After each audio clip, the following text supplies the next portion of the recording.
ಚಟುವಟಿಕೆ 2 ಮಾಡಕತ್ತೀವಿ. ಇಲ್ಲಿ 4 ತರಗತಿಯನ್ನು 4 ಗುಂಪುಗಳಾಗಿ ಮಾಡಿದ್ದೇವೆ. ಸೊ 4 ಗುಂಪುಗಳಾಗಿ ಮಾಡಿದ್ದೇವೆ. ಎ ಗುಂಪಿಗೆ ತಾಮ್ರದ ಸಲ್ಫೇಟ್ನ ಕೆಲವು ಹರಳುಗಳು. ಎ ಗುಂಪಿಗೆ ತಾಮ್ರದ ಸಲ್ಫೇಟ್ನ ಕೆಲವು ಹರಳುಗಳನ್ನು ಹಾಕಿದ್ದೇವೆ. ಬಿ ಗುಂಪಿಗೆ 1 ಚಮಚ ತಾಮ್ರದ ಸಲ್ಫೇಟ್ ಪುಡಿಯನ್ನು ಹಾಕಿದ್ದೇವೆ. ಬಿ ಗುಂಪಿಗೆ 1 ಚಮಚ, ಅದರಾಗ ಕೆಲವೊಂದು ಹರಳುಗಳನ್ನು ಹಾಕಿದ್ದೇವೆ. ಎ ಗುಂಪಿಗೆ ಕೆಲವೊಂದು ಹರಳುಗಳನ್ನು ಹಾಕಿದ್ದೇವೆ. ಬಿ ಗುಂಪಿಗೆ 1 ಚಮಚ ತಾಮ್ರದ ಸಲ್ಫೇಟ್ ಅನ್ನು ಹಾಕಿದ್ದೇವೆ.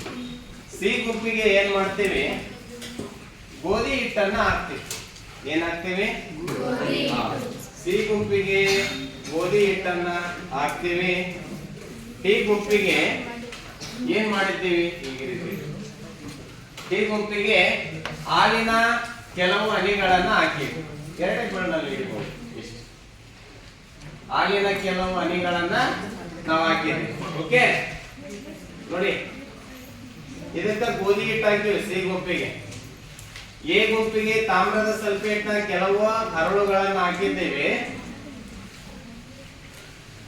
ಎ ಗುಂಪಿಗೆ ತಾಮ್ರದ ಸಲ್ಫೇಟ್ನ ಕೆಲವು ಹರಳುಗಳನ್ನು ಹಾಕಿದ್ದೇವೆ. ಬಿ ಗುಂಪಿಗೆ 1 ಚಮಚ ತಾಮ್ರದ ಸಲ್ಫೇಟ್ ಅನ್ನು ಹಾಕಿದ್ದೇವೆ. ಸಿ ಗುಂಪಿಗೆ ಗೋಧಿ ಹಿಟ್ಟನ್ನು ಹಾಕಿವಿ. ಡಿ ಗುಂಪಿಗೆ ಹಾಲಿನ ಕೆಲವು ಹನಿಗಳನ್ನು ಹಾಕಿದ್ದೇವೆ. ಸೊ ಈಗ ಯಾವುದು ಸಮರೂಪ ದ್ರಾವಣ ಪಡೆದಾದ, ಯಾವುದು ನಿಲಂಬಿತ ದ್ರಾವಣ ಪಡೆದಾದ, ಯಾವುದು ಅಸಮರೂಪ ದ್ರಾವಣವನ್ನು ಪಡೆದಾದ ಅನ್ನೋದನ್ನ ನಾವು ಇವಾಗ ತೋರಿಸ್ತೇವೆ. ಸೊ ನೋಡಿ, ಇಲ್ಲಿ ಎ ಗುಂಪಿಗೆ ತಾಮ್ರದ ಸಲ್ಫೇಟ್ನ ಕೆಲವು ಹನಿಗಳನ್ನ ಹರಳುಗಳನ್ನು ಹಾಕಿದ್ದೇವೆ. ಸೊ ಹಾಕಿದಾಗ ಇದ್ರ ಮೂಲಕ ನಾವು ಲೈಟ್ ಅನ್ನ ಹಾಯಿಸಿದಾಗ ಸೊ ಲೇಸರ್ ಬೀಮ್ ಆ ಕಡೆ ಪಾಸ್ ಆಗ್ತವೆ. ಹೌದಾ? ಈ ಲೇಸರ್ ಲೈಟ್ ಏನಾಗುತ್ತಾ? ಆ ಕಡೆ ಪಾಸ್ ಆಗಕತ್ತದ. ಸೊ ಲೇಸರ್ ಆ ಕಡೆ ಪಾಸ್ ಆಗ್ತದ ಅಂತಂದ್ರ ಇದು ಸಮರೂಪ ಮಿಶ್ರಣವನ್ನ ಪಡೆದ. ಸೊ ಬಿ ಗುಂಪು ಸಹ ಇದು ಸಹ ತನ್ನಲ್ಲಿ ಏನ್ ಲೇಸರ್ ಅನ್ನ ಹಾಯಿಸ್ತೀವಿ, ಹಾಯಿಸಿರುವ ಲೇಸರ್ ಅನ್ನ ಇದು ಸಹ ಆ ಕಡೆ ಪಾಸ್ ಮಾಡ್ತಾವ. ಕಾಣಿಸ್ತದ? ಗುಂಪಿಗೆ ತಾಮ್ರದ ಸಲ್ಫೇಟ್ ಅನ್ನ ಹಾಕಿದ್ವಿ 1 ಚಮಚ. ಈ ಕಡೆನೂ ಸಹ ಲೇಸರ್ ಹಾಕಿದಾಗ ಇದು ಬೆಳಕಿದು ಪಾಸ್ ಮಾಡ್ತಾವ. ಇದು ಸಹ ಏನ್ ಮಾಡಿದೆ? ದ್ರಾವಣವನ್ನ ಪಡೆದಿದೆ. ಇನ್ನ ಸಿ ಗುಂಪಿಗೆ ನಾವು ಗೋಧಿ ಹಿಟ್ಟನ್ನು ಹಾಕಿದ್ದೇವೆ. ಸೊ ಇದ್ರ ಮೂಲಕ ನಾವು ಬೆಳಕನ್ನು ಹಾಯಿಸ್ತೀವಿ. ಯಾವುದೇ ರೀತಿ ಬೆಳಕು ಅದು ತನ್ನ ಮೂಲಕ ಹರಿ ಬಿಡಲ್ಲ. ಆ ಕಡೆ ಪಾಸ್ ಆಗಕ್ಕಂತದ ಬೆಳಕು ಇಲ್ಲ. ಇನ್ನ ಡಿ ಗುಂಪಿಗೆ ನಾವು ಹಾಲಿನ ಕೆಲವು ಹನಿಗಳನ್ನು ಹಾಕಿದ್ದೀವಿ. ಸೊ ಹಾಲಿನ ಕೆಲವು ಹನಿಗಳನ್ನು ಹಾಕಿದ್ದಾಗ ಡಿ ಗುಂಪು ಇದು ಸಹ ಬೆಳಕನ್ನ ಆ ಕಡೆ ಪಾಸ್ ಮಾಡ್ತದ. ಬಟ್ ಇಲ್ಲಿ ಬೆಳಕಿನ ದಾರಿ ಕಾಣ್ತದ. ಹೌದಾ? ಸೊ ಇದು ನಿಲಂಬಿತ ದ್ರಾವಣ ಅಥವಾ ಕಲಿಲ ದ್ರಾವಣ ಅಂತ ಇದಕ್ಕೆ ಕರೀತೀವಿ. ಡಿ ಗುಂಪಿಗೆ.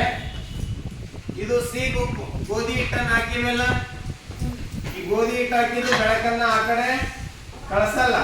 ಇದು ಅಸಮರೂಪ ದ್ರಾವಣ ಅಥವಾ ಮಿಶ್ರಣ ಅಂತ ಕರಿತೀವಿ. ಸ್ವಲ್ಪ ಹೊತ್ತು ಬಿಟ್ಟಾಗ ಗೋಧಿ ಹಿಟ್ಟೆಲ್ಲ ತಳಕ್ ಬಂದು ಸೇರ್ತಾವ. ಹೌದಾ? ಇನ್ನ ಎ ಮತ್ತು ಬಿ ಗುಂಪುಗಳೇನ್ ಪಡೆದಾವ? ಬಿ ಗುಂಪು ತಾಮ್ರದ ಸಲ್ಫೇಟ್ ಪಡೆದದ. ಇದು ಬೆಳಕನ್ನ ಆ ಕಡೆ ಬಿಡುಗಡೆ ಮಾಡ್ತದ.